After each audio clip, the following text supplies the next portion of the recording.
এখন তো বাজারে অনেক পেঁয়াজকলি উঠেছে, নতুন নতুন পেঁয়াজকলি। আর এই পেঁয়াজকলি দিয়ে কিন্তু এই মজার ভর্তাটা কিন্তু আপনারা করে খেতে পারেন। আসসালামু আলাইকুম সবাইকে। আর এই ভর্তাটা অনেক অনেক মজার, তো গরম ভাত দিয়ে খেতে কিন্তু দারুণ লাগে। এখানে দেখেন কিছুটা পেঁয়াজকলি এখানে আমি কেটে নিয়েছি এরকম করে। আর আমি কিন্তু এই পরিমাণে নিয়েছি। তারপর হচ্ছে এখানেও মানে পানি দিলাম, পানি দিয়ে আগে প্রথমে কিন্তু সিদ্ধ করে নিতে হবে। আর পেঁয়াজ কলিগুলা কিন্তু সহজে সিদ্ধ হয় না, তার জন্য কিন্তু পানি দিয়ে সিদ্ধ করে নিলাম।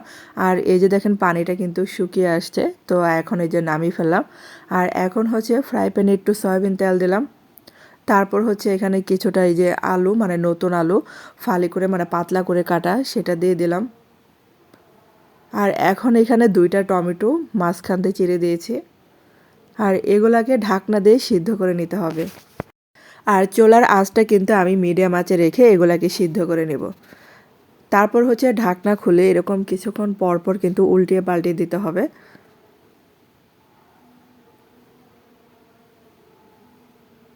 আর আবারও কিন্তু ঢাকনা দিয়ে ঢেকে দেব।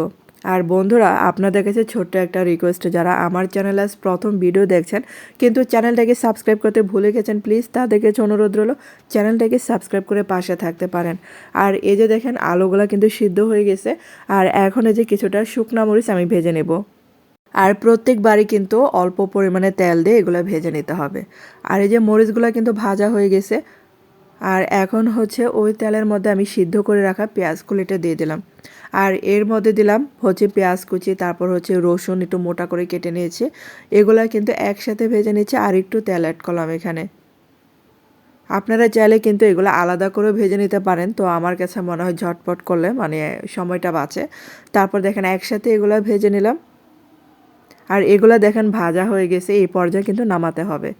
তারপর হচ্ছে একটা প্লেটের মধ্যে শুকনো মরিচ, তারপর লবণ হাত দিয়ে গুঁড়ো করে নিচ্ছি। আর এখন দেখেন এই যে আলুগুলা ভালো করে হাত দিয়ে কিন্তু ম্যাশ করে নিতে পারেন। আর যদি হাত দিয়ে সমস্যা হয় তাহলে কিন্তু কাঁটা চামচ দিয়েও এরকম করে ম্যাশ করে নিতে পারেন। আর এই ভর্তাটা একবার হলেও খেতে পারেন, এত মজার হয়। তারপর দেখেন আলুগুলো দেখেন কত সুন্দর সিদ্ধ হয়েছে, তো হাত দিয়ে এরকম করে একটু চাপ দিলে কিন্তু ম্যাশ হয়ে যাবে। তারপর হচ্ছে টমেটো, আর এখন হচ্ছে সবগুলো কিন্তু একসাথে মাখিয়ে নেবেন। আর এই ভাত দিয়ে গরম ভাত খেতে যে কী মজার লাগে কি বলবো। আর এই যে দেখেন সবগুলো একসাথে মাখিয়ে নিয়েছি। আর জ্বর ঠান্ডা থাকলে এরকম করে মানে ভর্তা করে খেতে পারেন, অনেক ভালো লাগবে।